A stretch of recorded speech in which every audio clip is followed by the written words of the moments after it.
Hi everyone, a little unorthodox video for session 3 of UnNatural 20's Quarite.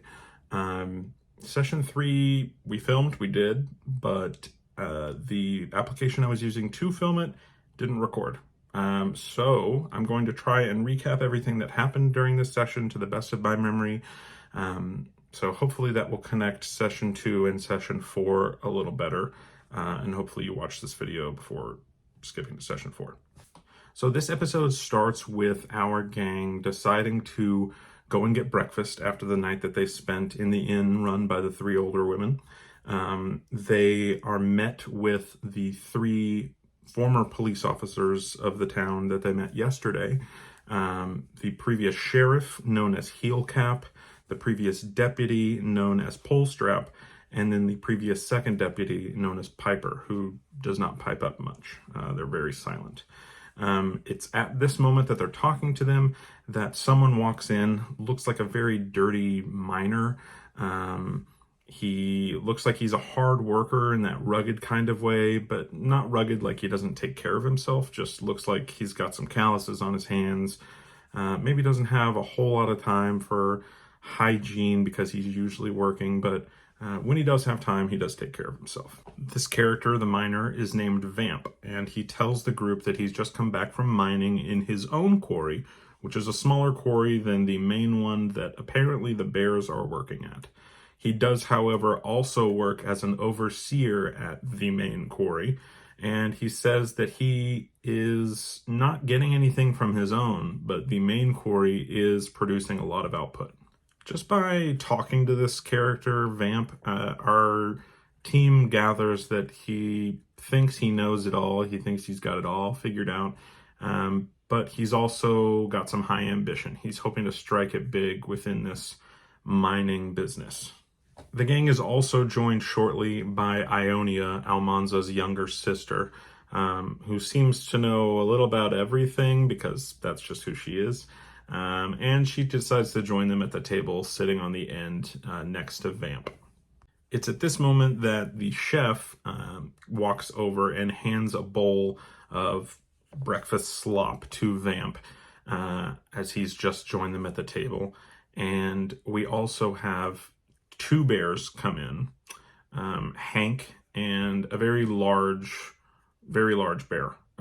Not large as in tall, but large as in round. Like he's probably eaten his fair share of fish and honey.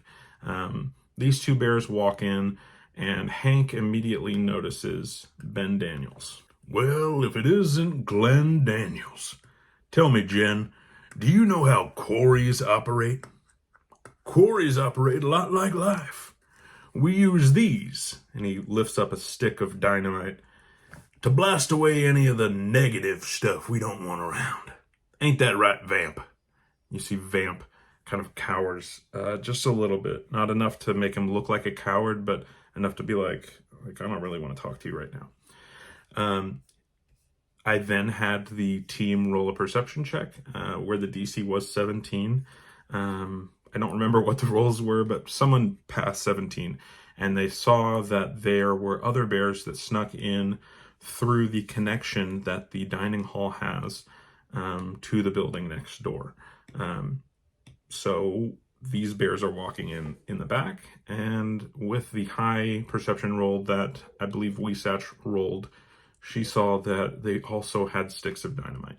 It wasn't just the one stick. So following that, Hank looks at the team, continuing his speech as if they haven't noticed anything, and is holding his dynamite and says, Life's like that, you know? Those who are worthwhile have qualities and are desired materials that have to be chipped away at until you can finally get what you need out of them. And sometimes you got to get them free of impurity by doing this. I don't know why I'm holding a bottle cap. So I guess this leaves us with one job: to blast away the impurities. And it's at this moment that you see the rest of the bears light their dynamite sticks, which all have pretty short fuses. Within a matter of like 2 seconds, the entire room fills with fire and smoke and screams. There is nothing left. There is bodies charred on the floor, and as the smoke begins to clear, you can see that there is a gold translucent bubble over Hank and the larger bear, as well as now over the table that our heroes, Vamp, Pullstrap, Heelcap, and Piper were all sitting at, as well as Zappa, who came with them. He's just kind of tagging along now. They're kind of just accepting it. I don't think anyone did properly so allow me to do the honors. Welcome to Spurton. It's at this moment that I asked the team to roll another perception check, and as they did so, Huisach rolled another great roll and noticed that just outside of the bubble that they were protected in was Ionia, Almanza's sister. The team of adventurers immediately spring into action. Huisach creates water over the area that Ionia was, as well as everybody in the party using whatever is at their disposal, medicine checks, potions, spells, cantrips, everything, to get Ionia back to a 1 hit point situation. We see at this moment the chef, who's still standing near the table within the bubble, reverts to their natural form, which we had seen them as a big, muscular, strong, dark-skinned man. But their natural form now is a slender, dark-skinned young woman, probably in her early 20s. She and the rest of the citizens of Spurton inside this bubble, being the sheriff, the second deputy, Vamp, and the other deputy, all hang their heads, take off their hats if they're wearing any, and just look around the room with sorrow, but not an unfamiliar sorrow, not shock, but just as a knowing, like, oh, well, it's happened again kind of face. After the gang knows that Ionia is okay and the fire starts to settle, the dust kind of clears, Heelcap, the previous sheriff, pipes up and says, I don't know if any of you guys are religious types, but usually when things like this happen, they happen often, unfortunately, we all usually gather at the steeple that same day and say our goodbyes and pray to the gods that they accept those that we've lost in whatever ways they accept them. But Almanza, I'd inform your ma and pa about what happened here, but it might be better, that is to say, coming from you rather than me. Yeah. The gang then decide to take Ionia to her mother and father, Almanza's parents, and they are met with disgust, shock, and an influx of tears and sadness from Silas and Syra Zest. Their baby is at 1 HP, but in the real world, their baby looks like they've just gone through hell.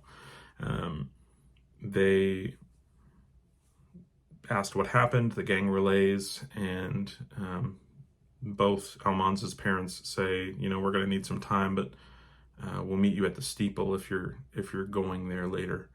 And the gang says, yeah, we'll see you there. So as the gang is leaving the Zest household, they see Zappa trying to pull at their clothes, doing whatever he can in his non-verbal way to get them to go back to the dining hall. And the gang follows and eventually is met with the sight of no fire, just a burnt down dining hall, and Chef on her knees out front, just openly sobbing. And Zappa goes up and puts his kind of metal hand on her back. And you hear her acknowledge him, but look to the back of you and say, "When I was growing up, Spurton didn't really have food. Uh, we did, but it was bad, and it wasn't bad like didn't taste good. It was bad like made people sick. Um, so I started working at the old inn under Marge and Bonnie and Miss Fairbank from 10 until I was 17, and I never spent a penny of what I made there. I always worked my best and did what I needed to. And when I was 17, I finally had made enough to get a permit to build this place. And this was a piece of my heart. This was a large part of me. And I knew it would be a place filled with laughter and love and meals that left you feeling better than rather feeling worse like the other meals in Spurton did. And I never thought my dream would also bring so much ruin and heartache." And you see Zappa starts to kind of give her a bigger hug than just the arm on the shoulder. And she says, "I don't care what I have to do, but they have to be served for what they did." And she looks at them and says, kind of like faking a smile and wiping the tears from her eyes, and says, "Whatever your plan is, to take them down or to deal with them, you could count me in." Spurton deserves to be 5 stars again. And like a cow on the second floor of a house, the stakes are just too high. And the gang kind of lets out a laugh, and she begins to smile again through the tears. And the gang lets her know that they'll contact her whenever they have a plan. And they begin to head to the steeple as it is time for the Spurton ritual, unfortunately, of celebrating and mourning their dead. The gang arriving at the steeple is met with a old, and I mean old, like probably in his 90s, old man in a brown robe outside of the steeple, welcoming people as they walk in, and looks at the team and says, "Welcome all. My Spurs. Is that Armand's assist? My, how I've missed your light. I'm sorry for your losses if you knew anyone there. May peace come to them all." Almanza recognizes the pastor there from his childhood, gives him a hug, thanks him, and the entire team, other than Ben Daniels, go inside. Ben stated his plan was to remain outside to make sure that there weren't any bears coming to mess up this grieving moment for the entire town. As the gang walks into the steeple, they see that it is a very ornate and well-designed building, one of the only in Spurton. It's mainly a white plastered building, but most of the building is made out of stained glass as far as the roof and some of the windows go. And this room is filled with just several dozens of rainbow colored lights coming through these windows. It's a pretty sunny day. As they're walking in, they also see that there are 9 statues of the gods that are worshipped within all of the domains of the kingdom of Arum. The first statue that they see is the god of change and water, that has a couple people praying to this statue. This god has several different pieces of them, almost separated by the air. It's kind of a magic way of a statue standing, but each piece looks like it's a different part of a different creature or animal. This god seems like they're ever changing. They're not one specific thing for too long. But there's also a cascade statue of water around their feet. They go to the next statue just walking by them, which doesn't have anyone praying at it, but it's a sort of pyramid shape that's kind of the only one really moving in the room, but it's sort of rotating in a non-circular way. It's kind of changing direction. But this one is the god of chaos. It doesn't look like a humanoid like most of the other gods do. It doesn't have arms and legs. It's just a floating pyramid that's changing direction every now and then. They then walk over to the god of anger and death, which has several people praying to it. This god is a pretty muscular build, but is shrouded in darkness. You can't see it. It's got a hood on and is crossing its arms, but the entire thing is painted black. You can't see into the statue. You can't see its eyes or its nose or anything like that. So you have no idea what it looks like. You just know that it's a shrouded figure, and that's what they pray to as far as anger and death. Then there is the next god, the god of the lost, which is a young boy, probably around 10, statue of a young boy, and has his kind of leg up just a little bit on a part of the statue that was made for him, kind of like a Captain Morgan stance. And he seems to be looking out into the distance, trying to find the lost. And this has the majority of people praying to it here in this instance of death and loss.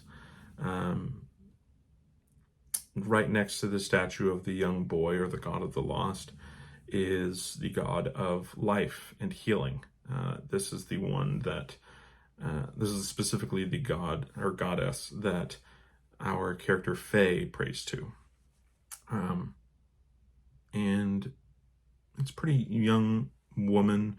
She seems very nurturing. I think in this world, she looks a little different to everyone, but there's always a feeling of home, kind of like the feeling you get when you look at your mom after a long time of not seeing her.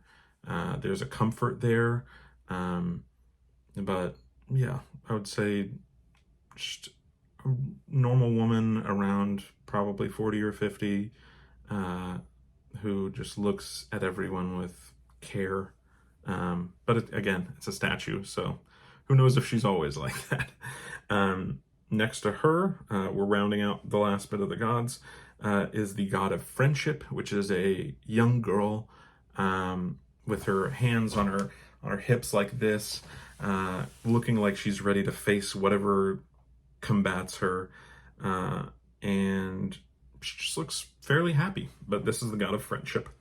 Then, second to last god, the god of food, drink, and feasts. It's actually a very short, tiny little guy, very small, probably only about like 6 inches off the floor. At first, most of the team doesn't even see that there's a statue there, but it's a very short, small statue, and you can see that he's kind of sitting with his legs just out in the open, holding a bag of chips that is easily as big as him, and holding a chip to his mouth as if he's about to eat it. So that's what that statue looks like. And then lastly, the god of music is, again, a very muscular man. Looks like he's very like macho, suave, and is kind of staring off into the distance. Has a lute on his chest, and he's holding it as if it's kind of like a newborn child. Like he's not strumming it, trying to play it. He's just holding it. And nobody's really praying to this one, but there is a faint music that fills the room coming from this statue.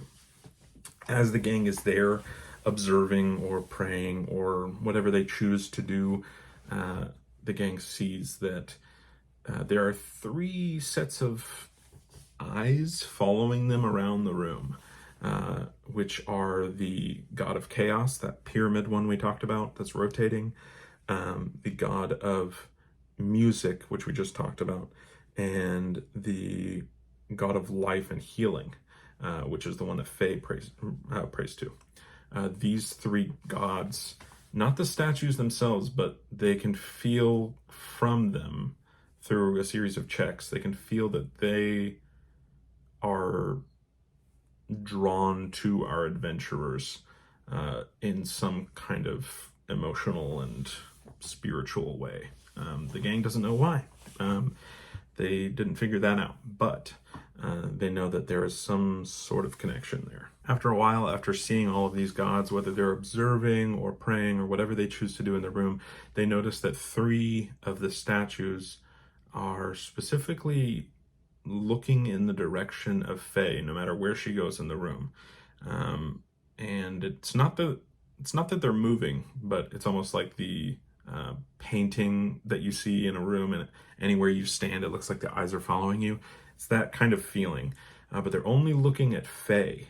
The 3 gods that are looking at her are the god of life and health, the one that she prays to herself. Then the god of chaos, the only statue that's moving, which is just sort of like rotating in random directions, the pyramid. And then lastly, the god of music. All 3 of those statues seem to be in a arcane way peering at Faye. No one really understood why, but Faye continues praying to her god, even as the other gods are staring at her in a weird way. The gang then finds Syra, Almanza's mother, praying to the god of the lost, the young boy looking off into the distance. And she's not, with an investigation check, they found that she's not praying to the god of lost for Ionia, or any of the people that have died there today. But she's actually praying on behalf of herself. She's seeking a path out of this lostness that she feels. As all of this is going on, it's kind of just free roam. Everyone's praying, sobbing. It's very sad. Heel Cap, previous sheriff, goes up to the front of the steeple and kind of coughs and I know the past year has been more than tough on all of us, and I know I've let you all down. But I reckon that no matter what God you worship, or even if you don't, you must know deep down we can't let their deaths be in vain. We owe it to our wives, our husbands, our sons. And he looks at Syra Zest, our daughters, to become better, to do better, to keep going. Because today won't be the last day we find ourselves in this little steeple together. The next time we're all here together, I pray that it's for joy, for gratitude, and for overcoming the tyrants that own our homes. He finishes his speech, and 4 bears walk up to the front of the steeple where Ben is standing and kind of looking out, and next to Ben is the old 90-year-old man in the brown robes, the pastor, just looking and seeing the 4 bears. You see these 4 bears come up, and immediately Ben starts to be very prepared to fight. And these 4 bears are named Keaton, Todd, Seamus, and Bart. And as they're prepared to fight, and some people inside can hear the commotion beginning, Almanza goes outside to help step in and sees the bears and recognizes them as friends. And Seamus, one of the smaller bears, you can tell is very young, gives Almanza a big and long-lasting hug. They reconnect, catch up a little bit, and he apologizes for not being the protector that he promised Almanza that he would be in his absence. So the four of the bears address Almanza as well as the rest of the group who has come out by now, and they tell them that the four of them are there to offer their assistance with whatever they can. That they heard that someone had tried standing up to the bears in some way, or someone was planning to. They've just heard whispers of some new adventurers in town, and they invite them to their home, where the four of them, as well as another bear, live. And they're going to use that as their base of operations, and they'd be more than happy to have them come by. And they live in the deeper part of the woods, in an older house that used to be blue, but has kind of had the paint chipped away. They pretty much immediately go to that house and meet the fifth bear, who seems to be the leader of them all. His name is Big Guy. That's what he tells them to call him. And he speaks of the original revolt that they tried to lead against these tyranny kind of bears, and that it didn't go so well, and that he would love to help them, but he doesn't have much left in him, and he thinks that what would help rally the town together is Mother W. She is an older woman who lives kind of deeper into the woods, deeper than most people ever go. It's kind of a swamp-like area, and she lives in a tree that is split in two at the base and then kind of connects at the top, and she lives in a home right underneath the split. He says if you're gonna start anything, you might want to go later. So the team decides to go to her home, and as they are on their way, they can see it in the distance. They are attacked by a small alligator, and that alligator is killed pretty quickly. But as soon as it is down to 0 HP, a identical alligator, as well as an alligator bigger than any alligator you can imagine, the size of half of a whale. That's I think the best way to describe that size. Decides to attack them. The team deals with both of these alligators. Huisach is the only one truly hurt at the end of the fight, but they make it to Grandmother W's house in one piece. As the gang walks into Mother W's home, they see at a very large family-style table that has 10 chairs around it, two people sitting right next to each other. One, they're assuming to be Mother W, a very short, old, probably in her 70s or 80s, dark-skinned woman with white hair. And sitting next to her is Alatar. And as they say hello to Alatar again, Alatar looks to them and says, "I've never met you before." And that is where we ended session 3. And we will pick up session 4 back with the rest of our entire team and not just me talking at you. So I hope you enjoyed, in whatever way you can, this session. Session 4 is going to be a lot better.